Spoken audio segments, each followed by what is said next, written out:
పాము కాటుకు చికిత్స పొందుతూనే 10వ తరగతి పరీక్ష రాశాడు విద్యార్థి. రాజమండ్రి రాజనగరం మండలం శ్రీకృష్ణ పట్టణానికి చెందిన నిసి అనే విద్యార్థి అనపర్తి మండలం లక్ష్మీ నరసాపురంలోని అంబేద్కర్ గురుకుల పాఠశాలలో 10వ తరగతి చదువుతున్నాడు. పరీక్షల కోసం ఓ చెట్టు కింద చదువుకుంటూ పక్కనే ఉన్న రాయి కింద వేలు దూర్చాడు. ఏదో కుట్టినట్లుగా అనిపించి రాయి పక్కకు తీసి చూడటంతో తాజుప్రాము కనిపించింది. అనపర్తి ప్రభుత్వ ఏరియా ఆసుపత్రికి తరలించగా వైద్యులు చికిత్స అందించారు.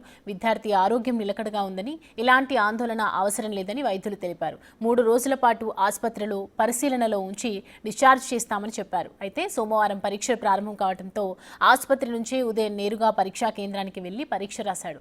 ఓ పక్క చికిత్స పొందుతున్న ధైర్యాన్ని వీడకుండా పరీక్ష రాసిన నిసిని పలువురు ప్రశంసించారు. అయితే మా అబ్బాయిని హాస్టల్లో చేర్చామండి. క్లాస్ జరిగే సమయంలో చేయి పెట్టాడంటే కిందండి అక్కడ రాయి ఉందంట. రాయి పక్కన ఉందంటే తోసిపోము కుర్రోడిని అనుకున్న సమయంలో కరిచిందండి. కత్తిలోకి ప్రిన్సిపల్ సార్ గారు అక్కడ ఉన్న స్టాఫ్ అంతా కూడా సార్లు అలర్ట్గా ఉండి సార్లు తీసుకెళ్ళండి, హాస్పిటల్ తీసుకెళ్ళండి, ట్రీట్మెంట్ చేయించారండి. నిన్న మొన్న కూడా ట్రీట్మెంట్ జరిగిందండి. ఈ రోజు అయితే ఎగ్జామ్స్ అని కావాలని తీసుకొచ్చారండి. సార్లు గవర్నమెంట్ డాక్టర్లు అయితే పంపించారండి. రోజు అయితే అనుకూలంగా ఎగ్జామ్ రాసాడండి అబ్బాయి. మళ్ళీ ట్రీట్మెంట్ కోసం హాస్పిటల్కి తీసుకెళ్తున్నామండి.